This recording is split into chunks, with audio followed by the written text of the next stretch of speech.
It is so good to be together and so good to see familiar faces and new faces and faces that I understand were around at the beginning. Welcome also to anyone who may be joining us via the live stream online. We want to start by expressing our gratitude to Belmead United Methodist for hosting us in this wonderful space, and to Chris O'Rear for coordinating that. Chris's home counseling office for his center is upstairs here at Belmead UMC. Chris is our treasurer and has been such a stalwart to our association. Thank you also to Mason Hale, who is our tech and website officer extraordinaire and has guided us on what equipment we needed to purchase and set it all up and has made this happen. It is such a blessing to be able to have that in-house. Thank you to Jennifer Crenshaw. I lost sight of Jennifer. There you are, for a wonderful job coordinating the food and the logistics with our speakers and getting everything ready for us. Thank you to Ron McDonald, our secretary, for taking notes and keeping us on track and organized and compiling our meeting minutes. And thank you, David Thornton, for being our outreach and chaplain officer in all the meetings that you've been having behind the scenes with folks, especially in other faith traditions, to spread the word of TNAPT. Let's open in a word of prayer. Spirit of life and love, thank you for the gift of the fellowship and the energy in this room and in this association. Thank you for sustaining us through very difficult years, for the hope and the excitement that we feel with one another. We ask your blessing upon each person in this room, each person watching online, that you would teach us, inspire, encourage us, that we may continue to be willing to be open channels, empty vessels for your love and healing. Thank you for the gift of this vocation to which you have called us. Amen. So you have in front of you our agenda for the meeting, but I'd actually like to make a couple changes. This is a special occasion tonight, and before we move into the business portion and approve last year's minutes, I'd like to ask for the privilege of giving my address here at the beginning. Speak up a little bit, please. I'm not sure.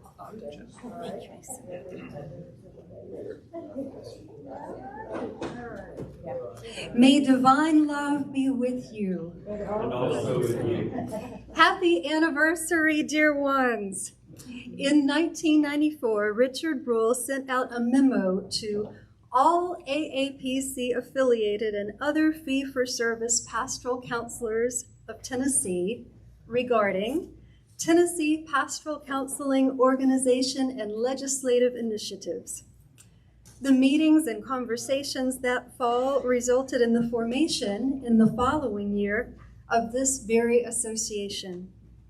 2 years later, in 1997, the Tennessee General Assembly passed the legislation that created a license in clinical pastoral therapy. This evening, we are here to commemorate the founding of our association, to celebrate the 25th anniversary of our CPT license, and to express our deep gratitude to those of you whose hard work, love, and dedication made it all possible. Thanks to TNAPT's first secretary, Dr. Yvonne Flesberg, I have a stack of documents from those early years. I will place them up here and would welcome you to browse through them during dinner or over a break if you'd like to see those early memos and meeting minutes. There's an old Zen parable or maybe it's a Taoist wisdom story, depending on whom you ask, called The Farmer's Tale. The story goes that there was an old farmer who had worked his crops for many years using the help and strength of his horse. One day the horse ran away and was nowhere to be found. Upon hearing the news, the farmer's neighbors came to visit. "Such bad luck," they said sympathetically. "Maybe," said the farmer. The next morning, the old farmer's horse returned, bringing with it 3 other wild horses, so that now he had a team of 4 horses to work his crops. "Such good luck," his neighbors exclaimed. "Maybe," said the farmer. On the following day, the farmer's son tried to ride one of the wild horses to begin taming it, but he was thrown from the horse and broke his leg. The neighbors again came over to offer their sympathy for the farmer and his son's misfortune. "Such bad luck." "Maybe," said the farmer. The day after this happened, military officials came into the village to draft all the able-bodied young men into the army. The farmer's son was of prime fighting age, but the officials saw that he had a broken leg, so they passed him by. The neighbors congratulated the farmer on how well things had turned out. "Such good luck." "Maybe," said the farmer. Things aren't always as they seem. Over the past 8 years that I've been a member of TNAPT and the former AAPC, there have been numerous reversals of fortune. In 2015, the AAPC announced that they would no longer be certifying fellows and diplomates, and that despite our own Southeast region's solid financial footing, the National Association was in fact going bankrupt. This meant that we lost our professional code of ethics, diplomates and fellows lost their hard-earned status, and the legal path to licensure as a clinical pastoral therapist in Tennessee was about to be non-existent. Such bad luck. Maybe. In 2016, our intrepid 4-member legislative committee, Tom Knowles-Bagwell, Ron McDonald, Chris O'Rear, and myself, with the help of nonprofit lobbyist extraordinaire Stuart Clifton, spent countless hours asking the Tennessee General Assembly to update our state laws with a simplified, streamlined, yet still rigorous pathway to CPT licensure so that our profession could continue. And they did. Such good luck. Maybe. In 2018, we discovered we'd accidentally left the old definition of approved supervisor in the statutes, which meant another year of having to lobby the General Assembly to make another change. Such bad luck. Maybe. In 2019, we had a marathon task force meeting to update our rules and regulations, which included the opportunity to craft a CPT code of ethics. We expressed the hope that our new licensure pathway might serve as a model for other states to use in the post-AAPC era. And recently, North Carolina pastoral counselors have expressed an interest in portability. Such good luck. Maybe. In June 2022, we learned that our already small number of licensed clinical pastoral therapists, which had been 25 only 4 years earlier, had decreased to only 19 in the state. Such bad luck. Maybe. In August of 2022, we were charged to form another task force, this time with our LPC and LMFT colleagues, so that the board could hear and hopefully approve our final rules and regulations updates in December. Maybe. As we live in the maybe, I would like to name the reasons I am filled with hope. We have at least 4 degree programs in Tennessee that are training pastoral therapists, 2 of which are customized to meet the state requirements for licensure, and all of which have a TNAPT member on the faculty. You have an awesome leadership team that is doing so much good work behind the scenes. We meet at least every other month with hundreds of emails in between, and a wonderful sense of communitas has formed among us even over the medium of Zoom. Thanks to the vision of Mason Hale, we finally have a new website. In between him, Brian Hooper, and David Thornton, we have a new logo. We send out monthly newsletters and are creating the kind of organizational cohesion that can move us beyond survival and maintenance mode into a sustainable and inspiring future. Newer members, such as tonight's speaker, Ryan Fraser, Carolyn Smith-Goings, and James Ward, are moving into leadership roles. And Preston Hill, whose young family moved houses this week and could not be here tonight, is planning to take on a newly designed officer position of CPT licensure liaison. With empathy and gratitude to our West Tennessee members who bear an unequal burden, giving a disproportionate amount of their time and money every year to travel to attend our meetings, we are planning our first ever location change to Memphis for our fall 2023 annual conference, with the intention of becoming more equitable to the 3 sections of our fair state. We now have close to a dozen people in the pipeline for licensure, and we have all of you. When our national body called it quits and you all could have left me and others on the pathway to licensure hung out to dry, instead, you moved into action. We moved into action. And now, together, by the grace of God, we are finding creative ways to accomplish at the volunteer state level tasks that it used to take a whole nation of pastoral counselors to organize. It takes time for the labors of our planting to bear fruit, but we can trust that we will reap a harvest in due season if we do not give up. 2 years ago, our secretary and friend, Ron McDonald, said to this body, "The most valuable offering the association has to offer you is collegial learning, rubbing elbows with experienced and aspiring practitioners who work with you to apply what they know and understand about applying counseling principles to sound, dynamic leadership. If you volunteer some of your time and expertise to this community, you will make friends for life, for we are a body filled with people who understand the difficulty of this work, the profound effect our experiential continuing education has on your growth as a clinician and human being, and clarity of how our mutual work is tied to our understandings of the divine." There was a tradition in AAPC, Ron continued, that all meetings began with a check-in, a kind of, how are you really doing in your life since we last met? Like others, I quickly learned that it was a golden opportunity to share in the inner sanctuary of some of the wisest men and women I had ever met. Keep your eyes and ears open to one another, and you will soon agree with me that this body of these community healers ranks up there as one of the best opportunities for building a personal and professional foundation for healing you'll ever have.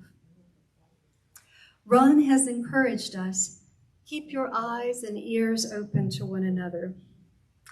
I would like for us all to take a moment to truly see one another. Would those of you who are students, graduates, accruing your hours for licensure, or interested in earning your CPT license, would you please stand so we could see you? Mason, Burns, Fuller.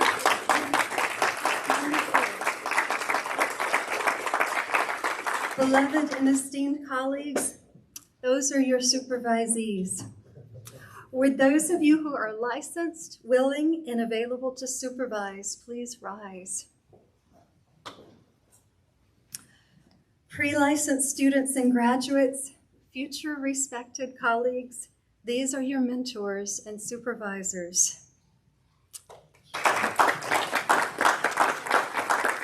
To quote from the musical Hamilton, tomorrow there will be more of us. Let us continue to co-create beloved community together. Thanks be to God.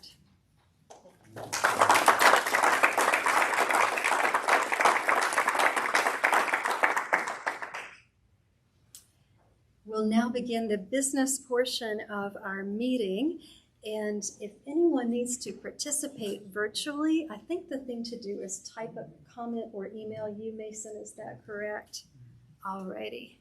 So, Ron, would you like to do this portion where we approved last year's minutes? Anything to present there?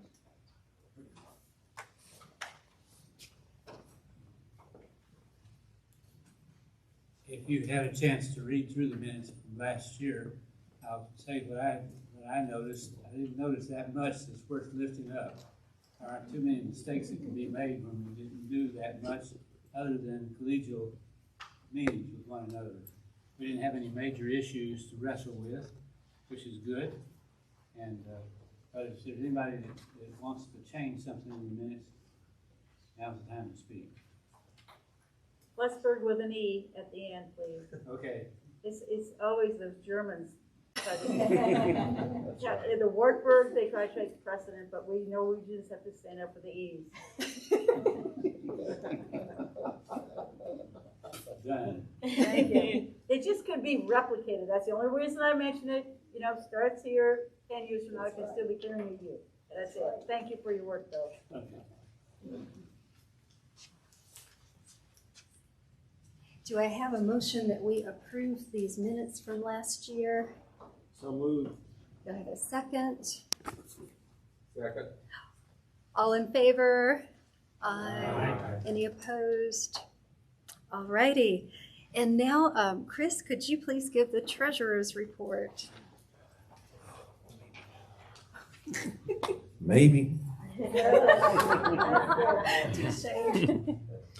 I just had to revise this because the numbers were not correct. So hopefully they are correct now, but don't look too closely. They're at least within 50 cents, so we're close enough. I would like to point out that some of the expenses that we had this year were one-time expenses related to purchasing this camera in front of me, getting things set up with the website. We made a large purchase of a add-on for the website that will allow us to manage our membership through the website and get rid of the cumbersome process that we currently go through to collect dues and whatnot. So there were some big expenses this year that were one-time that will not be recurring. You see, these are the numbers through last night. So I updated this last night, and the problem was I forgot to add some of them for the totals to make things look right. But I fixed that just, a couple of minutes ago. So this is what we've collected since this time last year. We had the $1,900 in dues, $308.90 from the winter meeting, and then the 2021 meeting receipts. I believe that is just the Eventbrite payment to us with a total income of $3582.56. And then you see our expenses website, like I said, the additional expenses this year. PayPal takes a piece of every due that's paid. The annual report with the Secretary of State. And then the honorariums and the expenses from our meeting last year for expenses of $4526.83. Current bank balance as of last night was $6467.50, and I included the total balances from the previous 3 years. Any questions?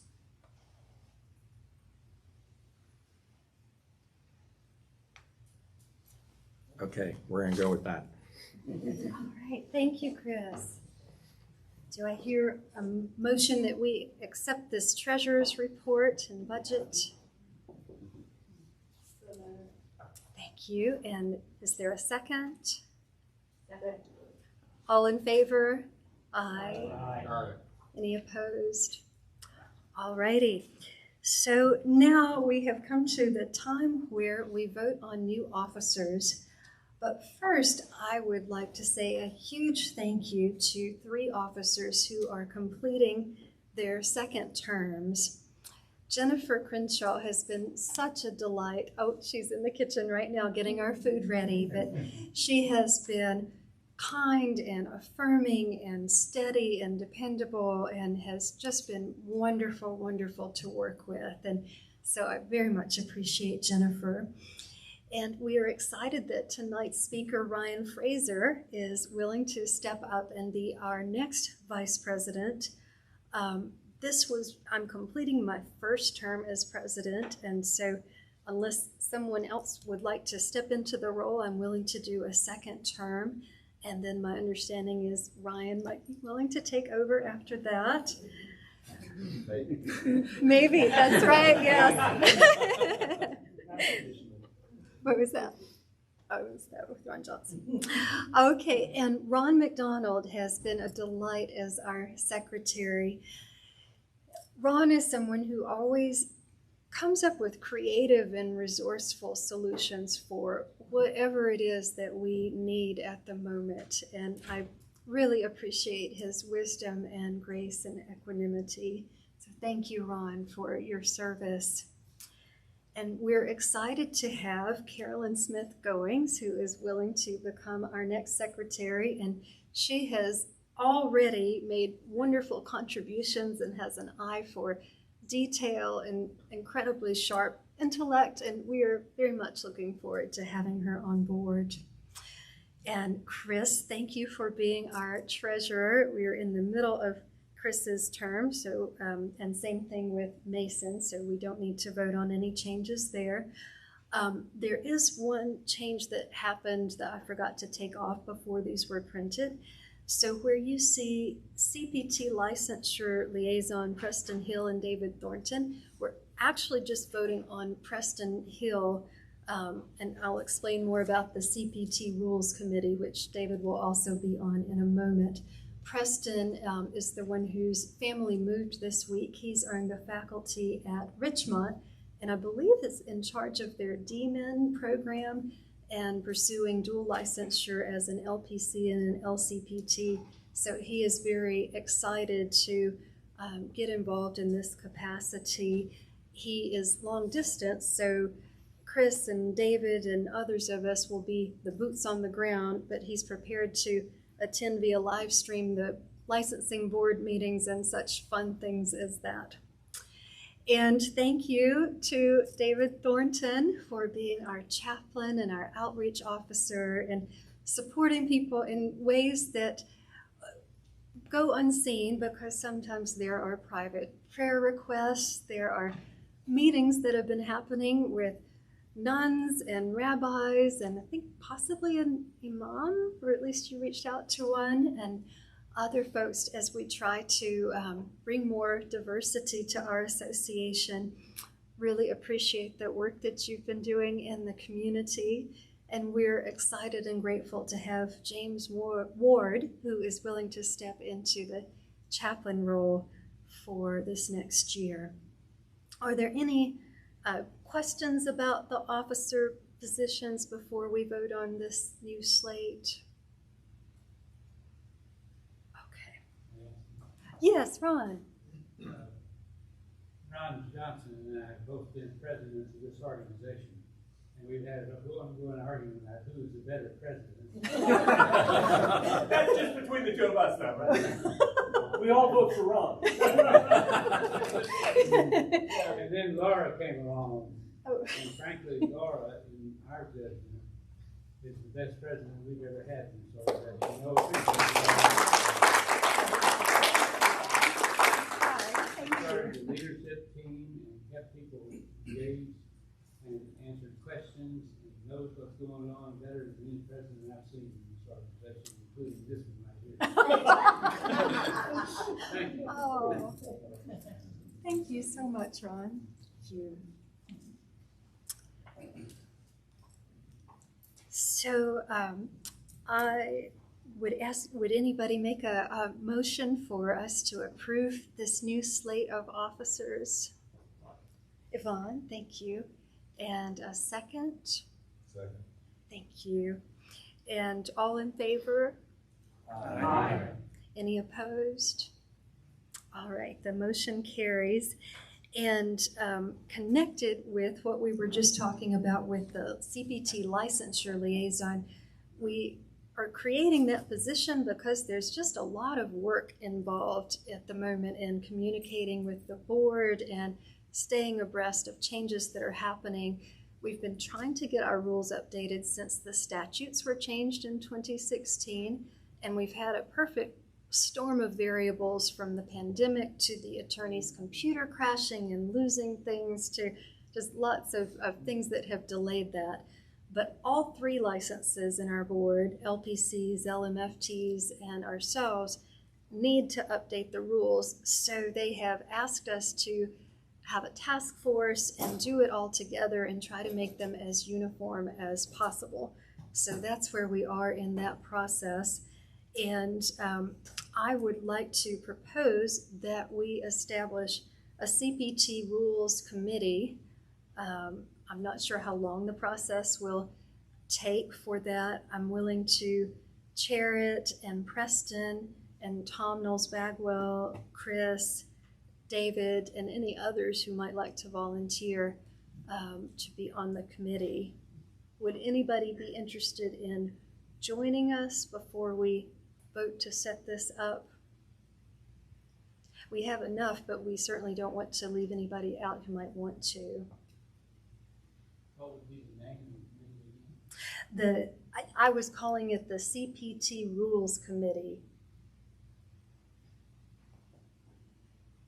Laura, if we're serving in another capacity, can we be on that committee too, or would that be a conflict of interest if I'm in a... It would not be a conflict of interest as long as, since nobody in here in this room is serving on the state licensing board, that would be okay. I would like to. Thank you, Ryan. Thank you. That would be great. All right, the others. Okay, so could someone make a motion that we establish a CPT rules committee? So moved. Thank you, Ryan. And is there a second? Second. Thank you. All in favor? Aye. Any opposed? All right, the motion carries. And we have a volunteer opportunity to, not this year, but the next year, be our future treasurer. And so this person would help Chris. Chris would mentor and teach this person the ropes. This year, they're welcome to start attending our leadership team Zoom meetings, although that wouldn't be required. We found that it seems to work best if we plan ahead and hand off the baton in this way. And we wondered if anyone here might be interested in being our next treasurer.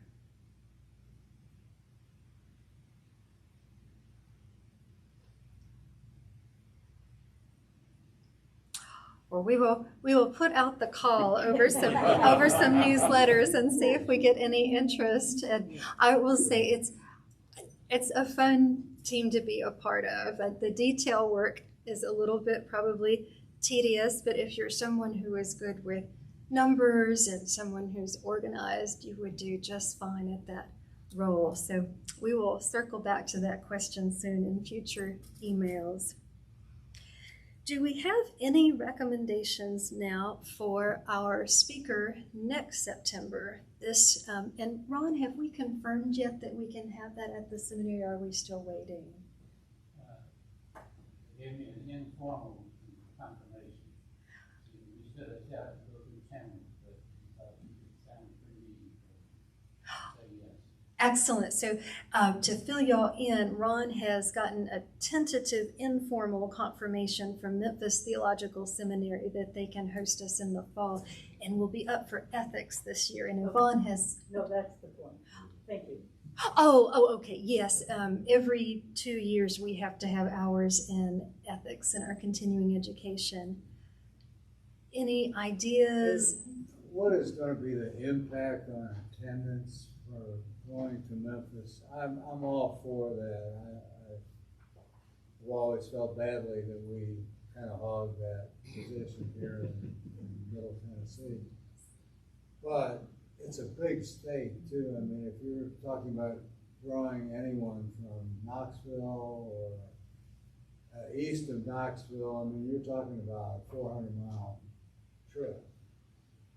And well, I'm not trying to scuttle that idea at all, because I really think it's a good one. I just wondered if we know what the impact on the organization would be to do that.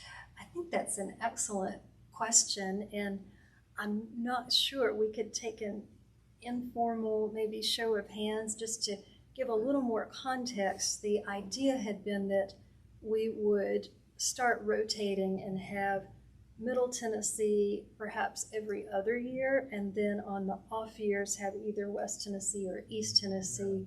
And we have much more of a West Tennessee presence in our membership than East Tennessee currently.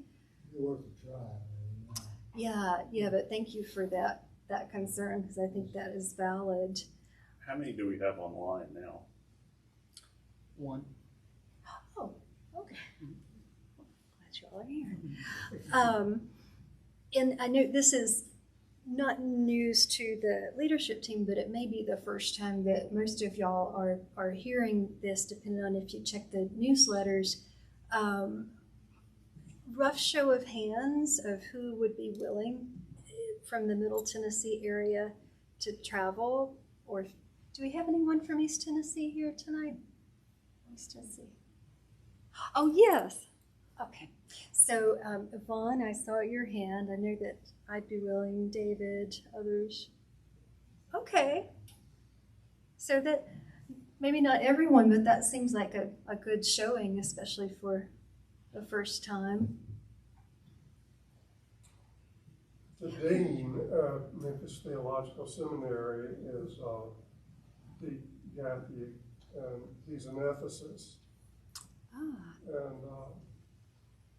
And he might be, depending on the way any program perspective would be shaped, he might be a good resource for us. That's an excellent idea. Thank you, Jim. I really like the idea, since he's the dean there and they're hoping to host us. And I neglected to say our Friday evening speaker will be our own Jennifer. And Jennifer Crenshaw, who will be speaking, I believe, on moral injury. So that would also definitely be an ethical topic and one that's very relevant. Ron, is that a conversation that you could have with the dean to see? Pete Gaffney is the person who said, I'll almost guarantee you it'll get through, and he was very much in favor of it. And I didn't even dangle might be a speaker for it. So an additional incentive, hopefully. And Pete, what was his last name? Gatke, G-A-T-K-E. G-A-T-H-J-E. Oh, G-A-T-H-J-E. Excellent. We will pursue that option and any other ideas or inspiration in case that doesn't work out. Okay, thank you. And do we have any other business while we're here together? Anything? I have a maybe, which is when I stepped out, apparently there was a snafu with the meal, so we may be served at 6. Oh, that's perfect, because I thought 6:15 was our dinner time anyway. We may be served at 6:15. Ryan gets the call. That was definitely a spirit memo with the maybe. Thank you for that update. Laura, I have a question about the possibility of meeting in Memphis. Would we also attempt to have it hybrid online as well as we're doing now? I believe so. My understanding is the equipment that we purchased is equipment that we will have. We don't want to just use that once. Yes. Yeah. We bought like the tier 2 option in Mason's options with the hope of using that so that even if people can't travel, they can still watch it, although it wouldn't be the same as like a Zoom participation situation. Good question. Other questions, other business? So then we will adjourn the business portion of our annual meeting to move to a really meaningful portion. For our anniversary this year, it felt important to honor the mothers and fathers, the founders of this association. And I'm not sure that you and they have ever properly been celebrated. And so I think it is time to do that. There are so many hands who were part of the creation of our organization. And many of the ones who have been involved in different ways are very humble and said, no, I'm not actually a founder. I was just in the room where it happened. But we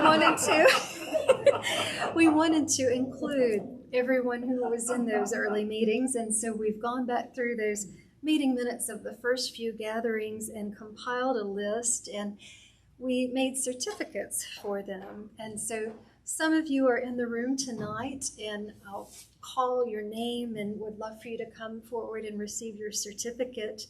I'll also call the names of those who are living afar, but were part of the founding, and we will be mailing out their certificates to them.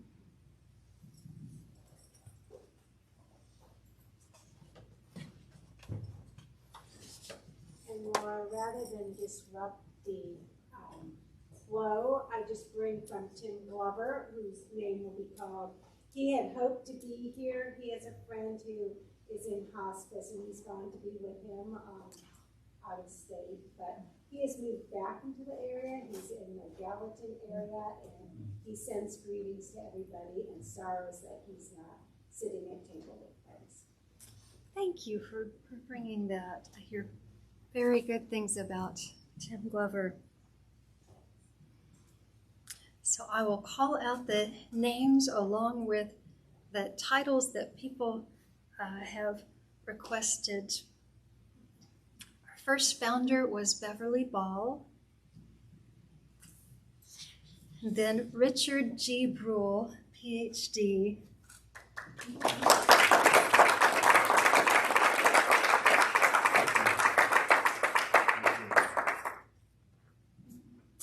H. Ray Buchanan, James R. Kaufman,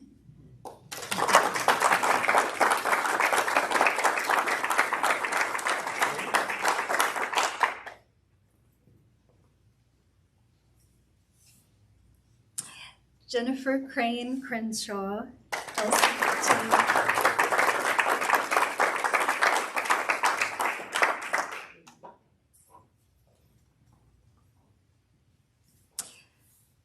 Reverend Dr. Ben Curtis, Dr. Yvonne O. Flesberg,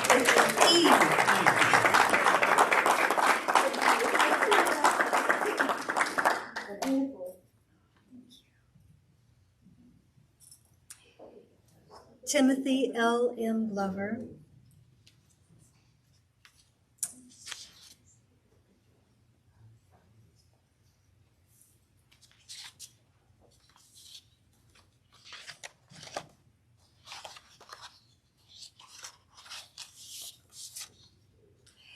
Luann Gowan Pettit, MDiv.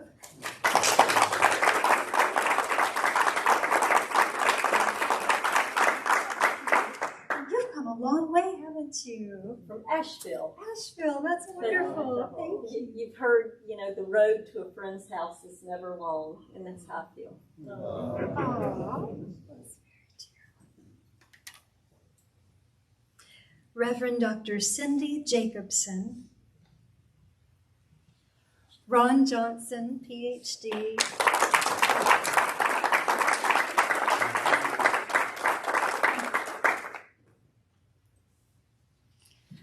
John Knight, Tom Knowles Bagwell, D-Min LCPT,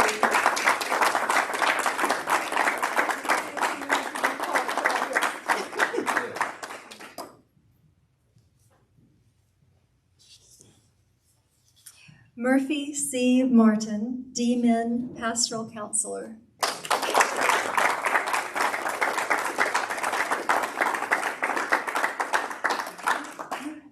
versions. This had to be two small sizes.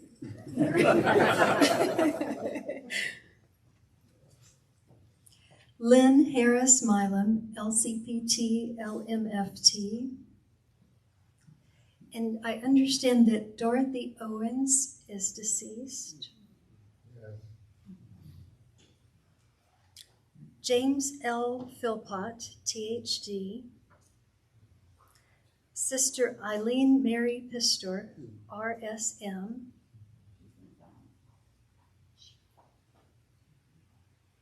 Dr. Martha Porter, Peter Ray, Kathy Reed, Bruce Rogers Vaughn, pastoral therapist and public theologian.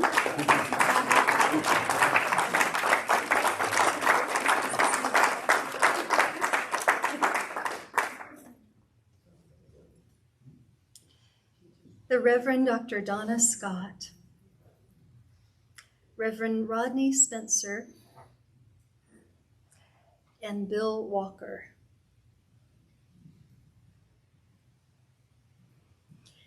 In The Psychology of Mattering, Understanding the Human Need to be Significant, Gordon Flett defines generativity as the propensity and willingness to engage in acts that promote the well-being of younger generations as a way of ensuring the long-term survival of the species. Erik Erikson introduced the term generativity in 1950 to denote a concern for establishing and guiding the next generation as the virtue to which healthy adults aspire, as contrasted with stagnation. Here at TNAPT, there are many individuals who embody generativity, including the 25 we've just named, whose vision and tenacity has resulted in our being here today.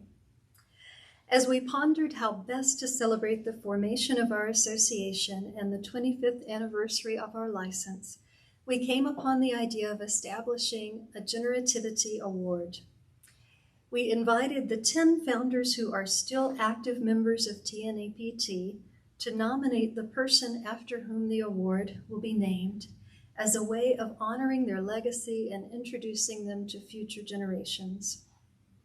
We decided that the award would have 3 parts: a time of being honored at our annual meeting, a plaque or framed photo or other piece of art that holds meaning for the recipient, and the opportunity, in the spirit of being generative, for the recipient to select someone new to the profession for whom TNAPT will gift that year's membership and meeting. Our description was as follows. The blank Generativity Award honors a member of TNAPT who has made an extraordinary contribution to the profession of clinical pastoral therapy in Tennessee through their supervision, teaching, mentoring, leadership, structure building, and/or advocacy. This individual has demonstrated the highest level of integrity, sustained collegial relationships, and, in addition to the gift of their own clinical practice, has invested years of their life in equipping and nurturing the next generation of clinical pastoral therapists. Because we have so many generative members, some of our founders nominated more than one person. In addition to our award recipient, whom Chris will announce in a moment, we want to give honorable mention to 2 other individuals whose names came up multiple times: Donna Scott, who sends her warmest greetings from Virginia, and Dick Bruhl. Almost everyone in this room has been invited, encouraged, supervised, or helped in some way by both of these extremely generative human beings, and we give you a bow of gratitude.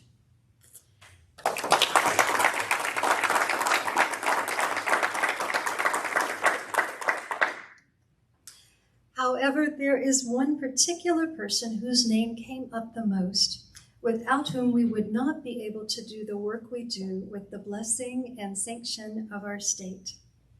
I'd like to invite Chris O'Rear to come forward to honor and introduce the recipient and namesake of TNAPT's new Generativity Award. Thanks, Laura. I'm having trouble with emotion. The names of all the people who have been named so far have had so much effect on my life. And the fact that Luann is here is just driving me crazy. I was a jackass when I was young. And my wife and I were separated at one point because of that. And she wound up seeing Luann for counseling. And Luann recommended that we go to marriage counseling with Bruce Rogers Vaughn. It was very successful counseling. We just celebrated our 35th wedding anniversary. But at the end of our counseling time with Bruce, I said to him one day, I said, Bruce, if I want to do what you do, how do I do that? And going to the Pastoral Counseling Center and enter the training program there was one of the most profound things that ever happened to me. I count, in addition to that, I count being a patient in psychoanalysis for 3 years as one of the most transformational events that happened to me.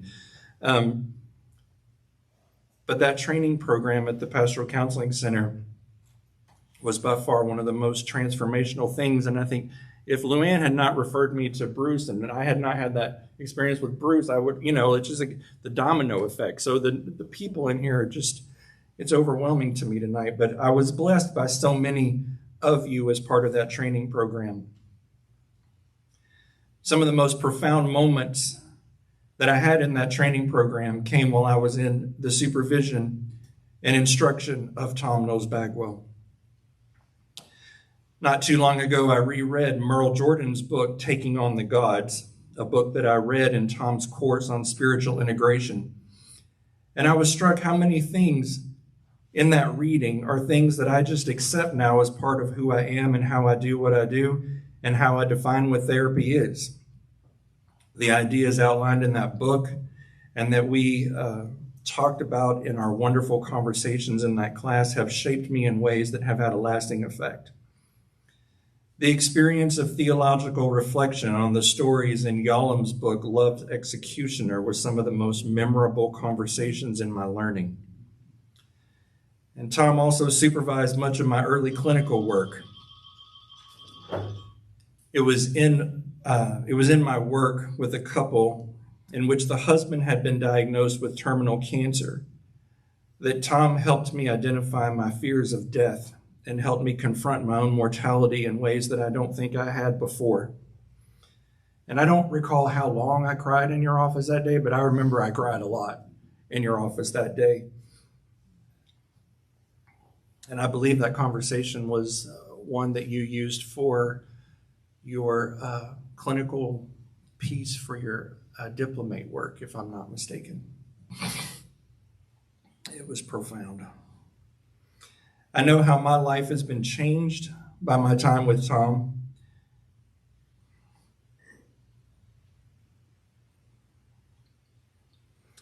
And then I think about how many other lives he's had the similar impact on. Tom has been supervising and teaching well over 25 years. He's been doing pastoral psychotherapy since the time he received both his Master of Divinity and Doctor of Ministry degrees at Vanderbilt Divinity School. Tom has been the director or co-director of 3 different pastoral counseling centers, including the Pastoral Counseling Centers of Tennessee, the Pastoral Center for Healing here in Nashville, and the Carolina Institute for Clinical Pastoral Training in Charlotte. He was a diplomate in the former American Association of Pastoral Counselors, and he was the first president of the Tennessee Association of Pastoral Therapists. Tom was instrumental in writing the law, first for certification and then for licensure in Tennessee for clinical pastoral therapists, and in lobbying for the passing of those laws. Tom was also involved in rewriting our law when we had to make changes after AAPC merged with ACPE. Tom will also be involved as the licensure board takes up edits to the rules for our new law in just a couple of weeks. And Tom's current role is at Belmont University as associate professor and associate director of the mental health counseling program. He is helping to shape the curriculum and the clinical experience of emerging generations of clinical pastoral therapist students. Tom has been an integral part of shaping our organization and shaping generations of pastoral therapists. He helped shape me, and I know he has had an impact on many of you. TNAPT is giving our first ever Generativity Award this year. In future years, this award will be given to those who have made a significant contribution to our profession, our organization, and the development of new pastoral therapists in Tennessee. Tom Knowles Bagwell is the first recipient of this award, and from this day forward, this award will be known as the Tom Knowles Bagwell Generativity Award. Tom, come and receive this well-deserved honor.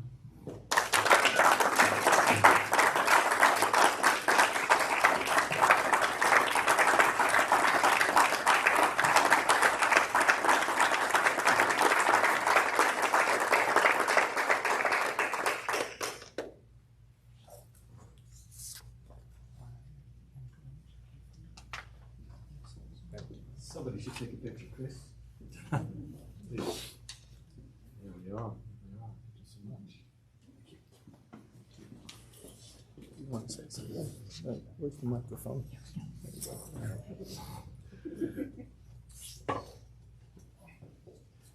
So I'll have the same problem as choking up too. I was thinking of something that Tolkien wrote.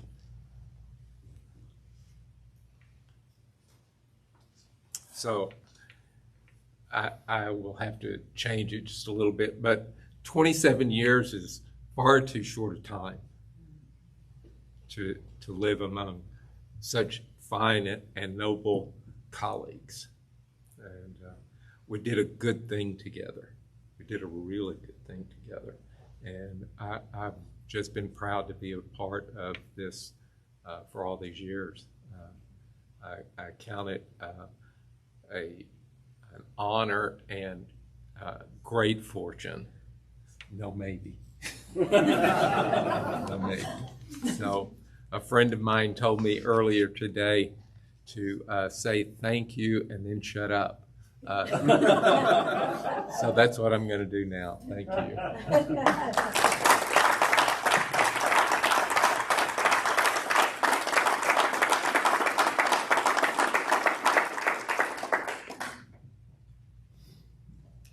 And the person that Tom nominated as the scholarship recipient had already paid for this year. So next year, Burns Rogers, this meeting and membership is on us, thanks to Tom.